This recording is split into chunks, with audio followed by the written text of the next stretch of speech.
സർക്കാരുമായി ബന്ധപ്പെട്ട അറിയിപ്പുകൾക്കും മറ്റു വാർത്തകൾക്കും വേണ്ടി ഈ ചാനൽ സബ്സ്ക്രൈബ് ചെയ്യാനും തൊട്ടടുത്ത ബെല്ലൈക്കൻ എനേബിൾ ചെയ്യാനും മറക്കാതിരിക്കുക.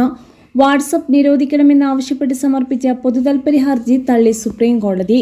പുതിയ IT നിയമങ്ങൾ പാലിക്കാൻ വിസമ്മതിച്ചതിന് വാട്സ്ആപ്പിന്റെ പ്രവർത്തനങ്ങൾ നിരോധിക്കാൻ കേന്ദ്ര സർക്കാരിനോട് നിർദ്ദേശിക്കണമെന്നാവശ്യപ്പെട്ടായിരുന്നു ഹർജി. ജസ്റ്റിസുമാരായ MM സുന്ദരേഷ്, അരവിന്ദ് കുമാർ എന്നിവരടങ്ങിയ ബെഞ്ചിന്റേതാണ് ഉത്തരവ്.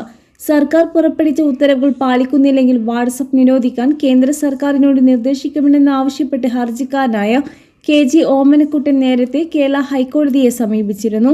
IT നിയമങ്ങളെ ചോദ്യം ചെയ്ത് വാട്സ്ആപ്പ് ഡൽഹി കോടതിയെ സമീപിച്ചതിനെ തുടർന്നാണ് ഓമനക്കുട്ടൻ ഹർജി സമർപ്പിച്ചത്. 2021 ജൂണിൽ കേരള ഹൈക്കോടതി ഹർജി തള്ളിയതിനാലാണ് സുപ്രീം കോടതിയെ സമീപിച്ചത്. ആപ്പിന്റെ എൻഡ്-ടു-എൻഡ് എൻക്രിപ്ഷൻ സന്ദേശങ്ങളുടെ ഉത്ഭവം കണ്ടെത്തുന്നതിൽ നിന്ന് തടയുന്നതിനാൽ 2021 IT നിയമങ്ങൾക്ക് യോജിച്ചതല്ല എന്ന് ഡൽഹി ഹൈക്കോടതിയിൽ വാട്സ്ആപ്പ് അവകാശപ്പെട്ടതായി ഹൈക്കോടതിക്ക് മുമ്പാകെ ഹർജിക്കാരൻ സമർപ്പിച്ചിരുന്നു.